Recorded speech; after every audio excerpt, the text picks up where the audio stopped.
Rachel Hollis is known as a blogger, a motivational speaker, and a media brand owner. She has authored 3 self-help books, one of the well-known ones titled Girl Wash Your Face. The one I'm reviewing today is a 3rd book and is titled Girl, Stop Apologizing, a shame-free plan for embracing and achieving your goals. Hello friends and welcome back to my channel.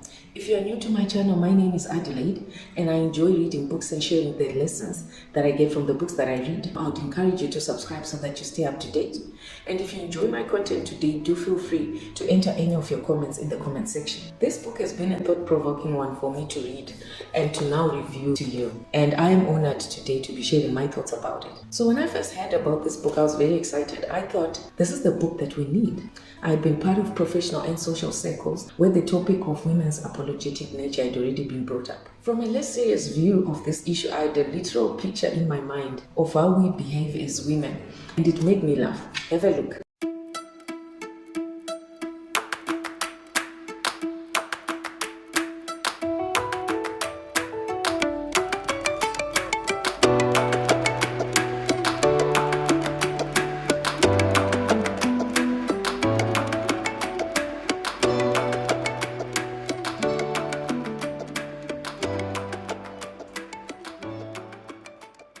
We women apologize a lot on average and very unnecessarily. While this is a very direct translation and simplistic view of what we do as women, it is a very good representation of how we actually behave. That we generally come across as constantly asking for permission to be included, to be recognized, and to be deserving of things that we actually already deserve and should just claim and live on. Rachel Hollis tried to make this a no-holds-barred self-help book. That book that encourages women to rather embrace their quirks, the things that are unusual, that they love about themselves, that are not conventional, and stop trying to adhere to conventional or traditional roles. So in a quick summary of the book, Hollis is saying that women are conditioned to live in a certain way that gets them the attention that they need right from infancy. So she says, when you're an infant, you know certain ways. When you throw tantrums, or when you look like you're angry, or when you pretend to be sick, that gets you to get the attention that you're looking for. And so we have gotten so accustomed to that as we were in infancy, and realize that that's the way that we need to live in order to get the attention we require.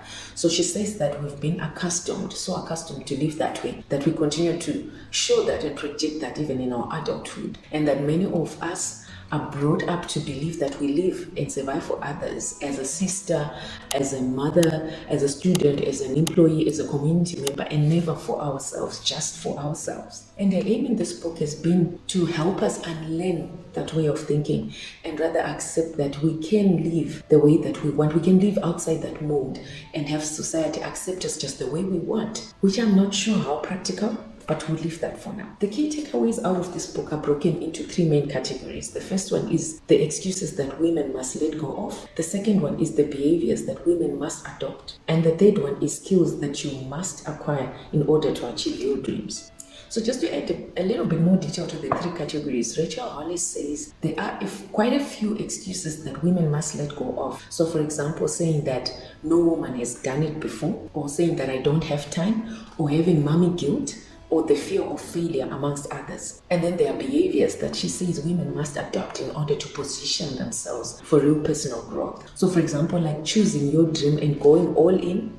She says that dreams are for the long haul, they're not temporary. It fosters persistence in knowing that your dream is for the long term. You cannot just give up now. If you're going to persist, it will be now and tomorrow and many more years to come in order to achieve your dream. So that I like. And embracing your ambition and not being ashamed of it, which she says we typically normally are ashamed of saying that I've got this ambition, I want to be this person, I want to go to this place, I want to go this far, because we just think and worry about what people think about us.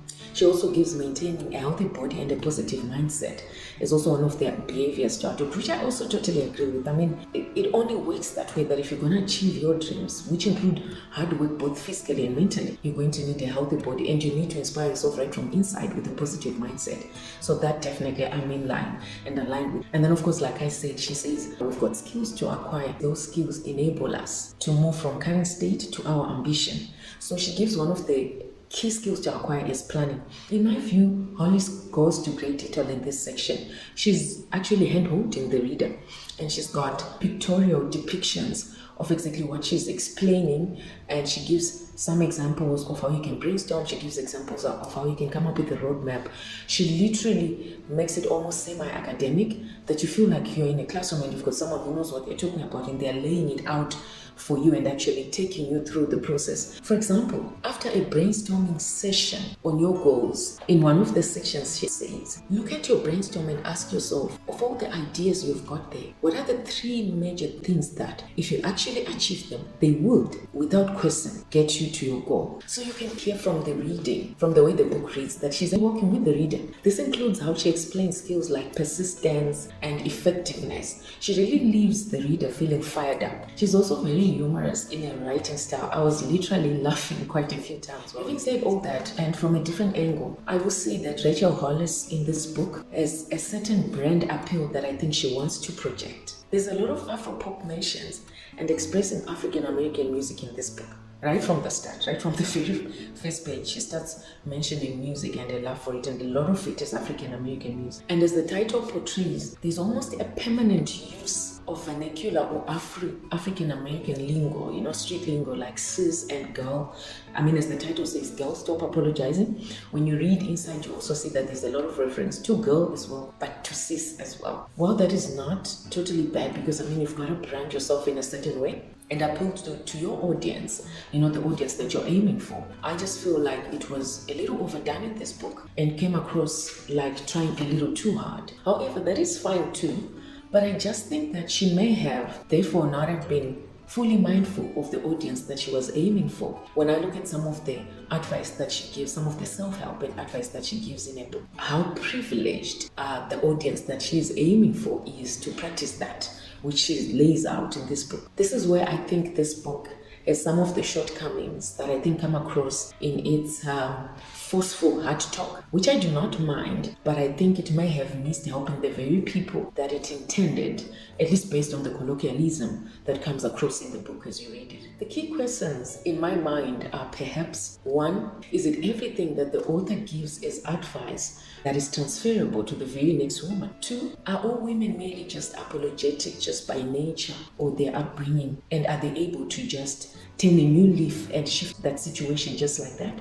Individually, just like that. Third question is, can we change the situation that most women are in just by asking them to change themselves and not ever ask for permission? Or are there deeper societal issues that need addressing in most of the women's situations? And the fourth question therefore becomes, is the premise that it's all about hard work for women enough? Are we not ignoring societal inequalities, social and economic disparities, and structural challenges that many women may be facing wherever they are in the world, despite all their hard work? And the fifth question is, what about the naturally inherent advantage that some women may have over others due to the way the world is? Can we ignore that? So these are the questions that I perhaps had while I was reading the book. I could definitely identify with parts of it that I can implement in my life, but there are definitely questions that came up as I read, and I was going through the tone of the book, which almost seems to give the impression that any woman out there, or every woman, can turn the situation around. And I just felt that it's not as simple as that, and as much detail as the author would have put in sections like the planning section, she ought to have also gone in depth enough with societal issues and pressures that are there for women to overcome, rather than a scratch on the surface of what the real issues are and what her thoughts are in terms of what you could change. There are many women out there who would want, I think, to change their situation, definitely the way Hollis advises, but there are definitely many more layers to uncover until they get to that position, rather than just taking this book and going home and actually saying, today I'm going to start and this is what I'm going to do.